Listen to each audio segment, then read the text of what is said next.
So in Mayor Guo's birth certificate, her declared father, mother, and her parents' marriages are non-existent in the PSA CRS database.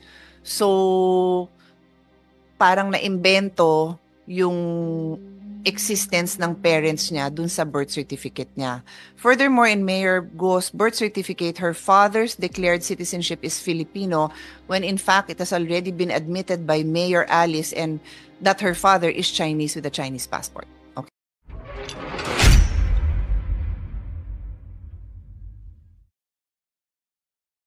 Officers and Investigation, otherwise known as the Blue Ribbon Committee, on the issues of unauthorized proliferation and use of government documents by foreign nationals. This hearing is now called to order. So I will give you a few reminders, but I will make my opening statement before our other colleagues arrive so I can give them the floor. This is a recap, no, for everyone's sake, so that we know what we have discussed and we are clear about what we still need to discuss further. In our last hearing, which was held on March 13, we tackled the alarming issue of the proliferation and use of fake government documents by foreign nationals. And we posed the question, nabibili ba ang ating pagka-Pilipino? Unfortunately, in the same hearing, we determined that the answer is yes, nabibili po. It was revealed that there are even offers of 300,000 pesos to buy government IDs, and this has been mentioned, and we will try to find out if there are others. There are more similar incidents that will be revealed today. So this is not just a question of legality, it is a question of our integrity, our sovereignty, our national security, and our national identity. During the previous hearing, we discovered that several foreigners are holders of what appear to be authentic Philippine passports.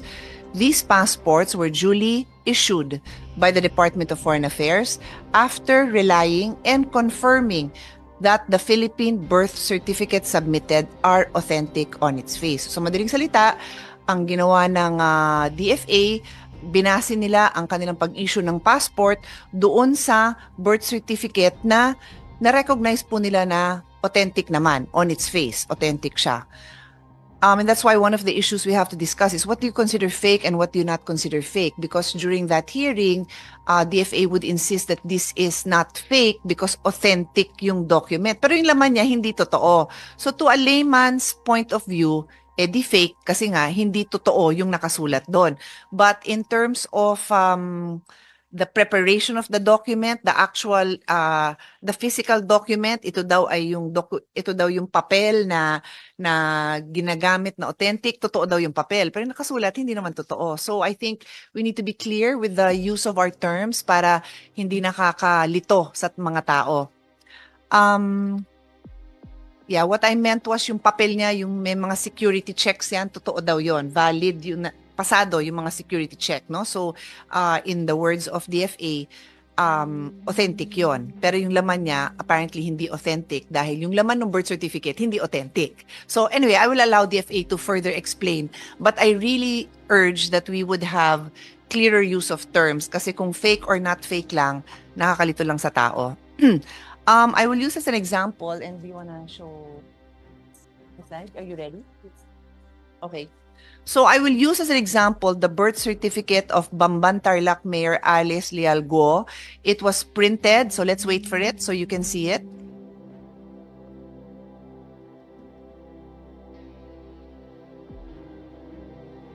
Medyo maliit. So kaya pwede bang lakihan nyo yan? Or can you use the entire screen? There you go.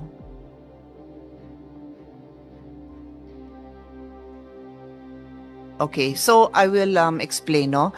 So dito, yung birth certificate niya, it was printed on a genuine security paper, PSA issued, but the contents are fraudulent. So later on, I'll allow PSA to expand on this, but I'm just saying what the information that we have for now. So in Mayor Guo's birth certificate, her declared father, mother and her parents' marriages are non-existent in the PSA CRS database. So, parang naimbento yung existence ng parents niya dun sa birth certificate niya. Furthermore, in Mayor Go's birth certificate, her father's declared citizenship is Filipino when in fact it has already been admitted by Mayor Alice and that her father is Chinese with a Chinese passport. Okay. So, and again, for the information of all, there is a parallel hearing going on in the Committee on Women and Family Relations. Kaya meron din tayong information na ganito. Further complicating the issue, it was disclosed that thousands, so we're done with this, that was just an illustration.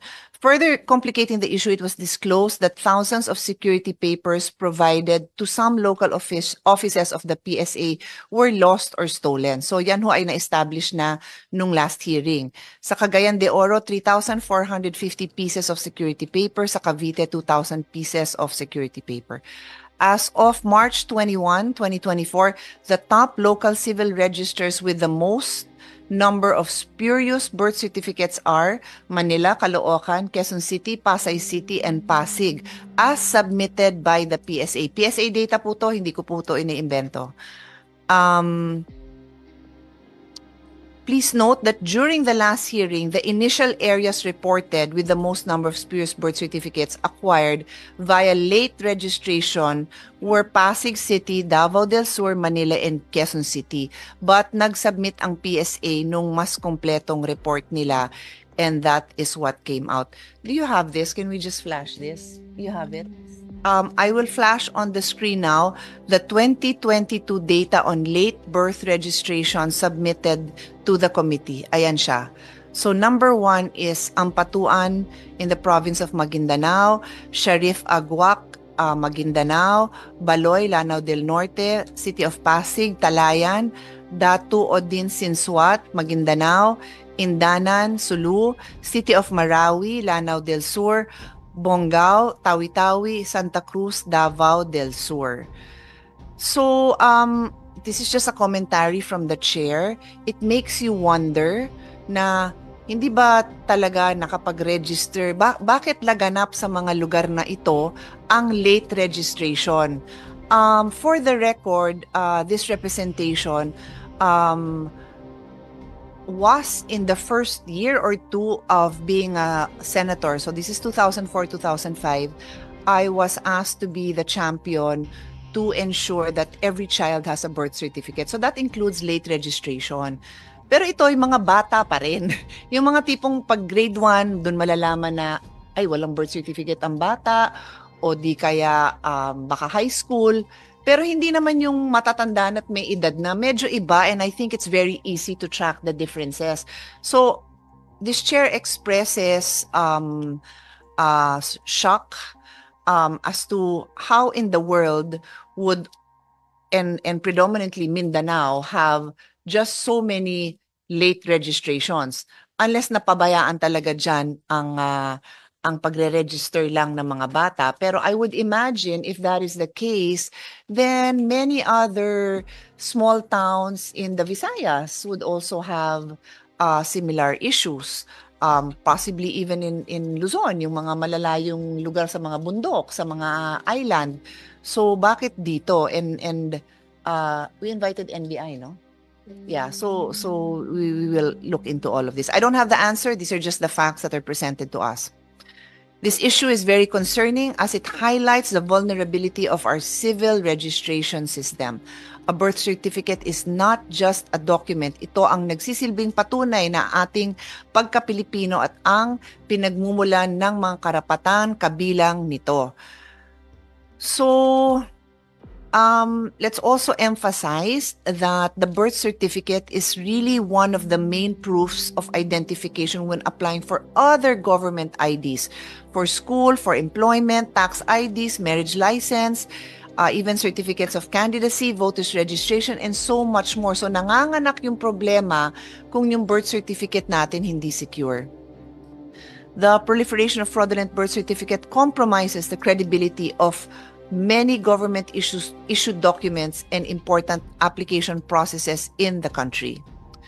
foreigners, mostly Chinese nationals who fraudulently acquired their Filipino citizenship, would effectively pose a threat to national security. So that's another thing I wanted to try to find out. Like, are these foreign nationals, because the information we have are they're mostly Chinese. So we want to find out, is this also an issue for other nationalities or just Chinese? And if so, why?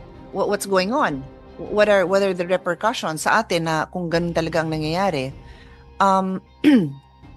NBI received information that 1,200 allegedly questionable birth certificates were issued by foreigners by the local civil registry office in Santa Cruz, Davao del Sur.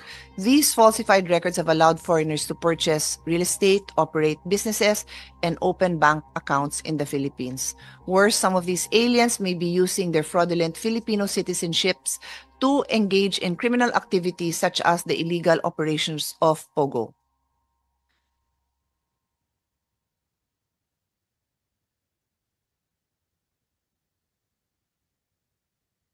I think my last point will be this. As I said, as early as 2004, I was championing that every child deserves to have a birth certificate. That is an international call to action. I was part of this call to action spearheaded by international agencies. And I worked with the late Bishop Desmond Tutu. He was a known humanitarian and he was also an advocate of this.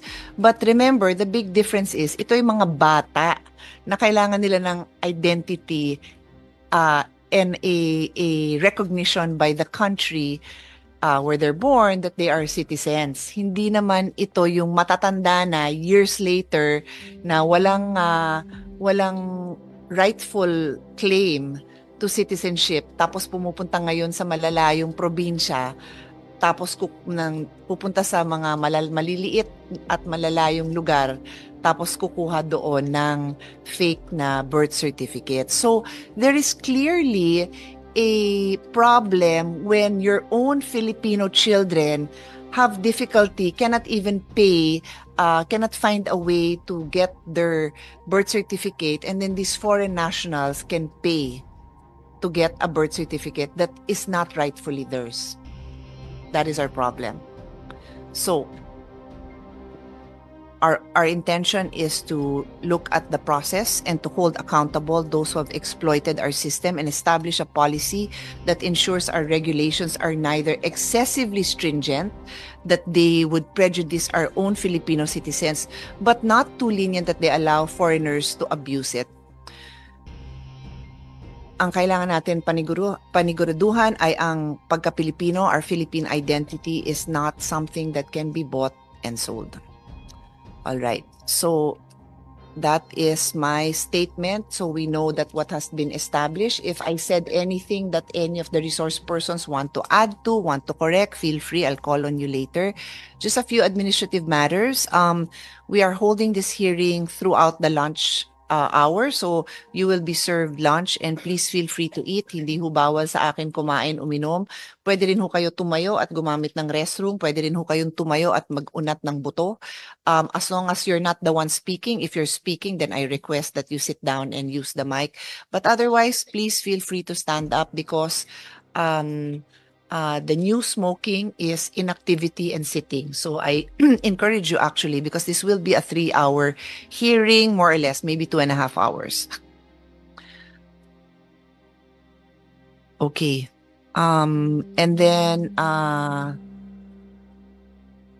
this being the second hearing, this will be more of a free-flowing discussion. So if I'm asking questions of one person and somebody wants to clarify or add, you're very welcome to do so.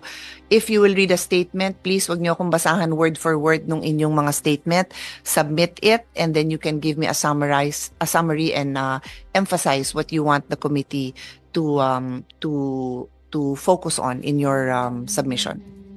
Okay. Okay, we'll proceed. Senator Gatchalian has been very active in the committee hearing, in the Committee on Women and Family Relations. So He will not make a statement, but feel free. I had mentioned that this is already the second hearing, so it's very interactive. You can call on anyone you want. I have a flow, but I'm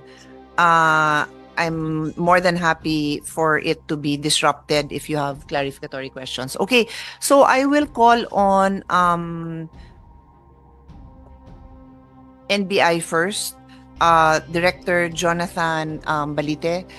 Sir, can you expound on the findings of NBI and if there's anything else you want to add? Yes, Your Honor. First, Davao City, NBI Davao City received a letter request for investigation from the National Intelligence Coordinating Agency 11 on the alleged Chinese nationals obtaining fraudulent passports, obtaining fraudulent birth certificates in the local registrar in Santa Cruz, Davao del Sur, ma'am. And as of now, we are looking into the angle that these Chinese nationals are in conspiracy with other public officials or other public private individuals, Your Honor. And we have identified one fixer, Your Honor, who can give Recording in us progress. the necessary information details in building the case, Your Honor. Was that last statement? You are, what was that? We have identified one fixer, Your Honor. Correct, Your Honor. Okay. Sige. Director, I have no intention of asking you something that is that you consider for security issues and in pursuit of your investigation. So feel free to just let the chair know if that is something that you cannot disclose now or you would rather disclose in private. But we will be asking you questions, but I'm letting you know na I respect that. I may disagree, but for now, just feel free to tell us kasi I'll do these follow-up questions ngayon eh. Pero kung nai-impair yung investigation nyo dahil dyan, hindi ko kayo pipilitin. Okay? Sige. So sabi nyo, you are looking at the angle of Chinese nationals in conspiracy with, what did you say, local, ano sinabi nyo? The public officials and other private individuals, Your Honor. And this has been ongoing for how long? And when do you expect to have a resolution of this investigation? We are still verifying the exact address of the fixer, Your Honor, who can give us the necessary details, Your Honor, in building the case.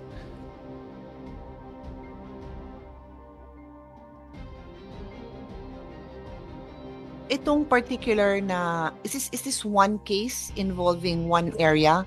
Because it seems the info that I have, but I don't know if this is additional to what you're saying, involves falsified birth certificates in Davao del Sur. So yan lang ang Yes, Your Honor. Yan Yes, yun. in Santa Cruz Ito only. yun. Yes, Your Honor. Okay.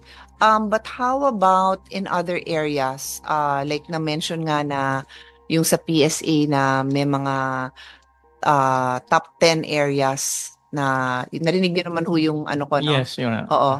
Have you, may investigations na tayo dyan? We are still trying to expand our investigation, Your Honor. So wala But pa? wala pa po. But for now, I'm speaking on particular municipality, the municipality of Santa Cruz, Davao del Sur, Your Honor. Okay. Tama ba ito na you are investigating 200 cases? Tama ba tong number na to? 200 cases? Kasi meron akong info na the NBI is recommending filing charges against 55 nationals. And then I have another piece of info that says that there are some 200 Chinese nationals who obtained falsified birth certificates in Davao del Sur. So is that 200 plus 55 or What I'm a little bit. Your Honor, at the time it was referred, it is only 102 fraudulent birth certificate. Your Honor. 102. Sino nag-refer? Statistics Office, Your Honor. Sa PSA. Yes. Kasi in our last hearing,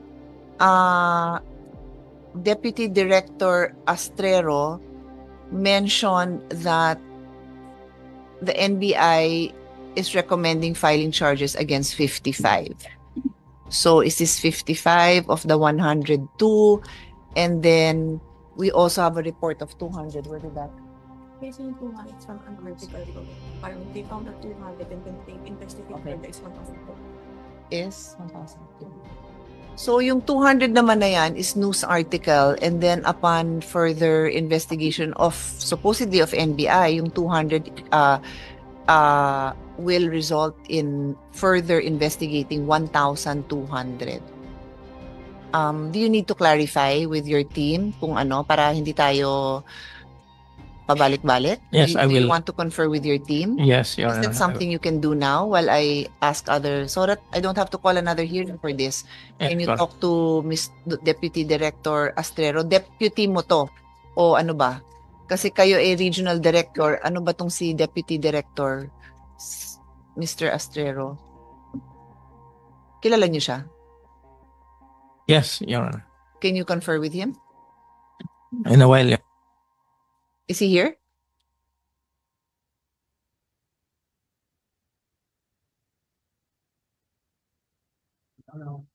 Sige, I will excuse you. Can you make your calls and find out? Because I just want, at least when we finish this hearing, I'm clear. 1,200 ang iniimbestigahan, Okay. 200. And then can you also give more details? Is this the case that I mentioned na totoo? Hindi fake, bale totoo with security markers yung papel ng PSA, so yung laman ang hindi totoo. And who are these sa'yo naman 102, so ang dami ko ng numero, may 55, may 200, may 1,200 at may 102. Ano yung profile ng mga taong yon? Pare-pareho bang profile nila sa initial investigation nyo na na-determine nyo na ang kanilang Chinese identity? Yeah, if can I ask you to, I'll excuse you for the next 30 minutes or whatever it takes for you to get this information, please. Yes, Your Honor. Thank you. Okay, thank you.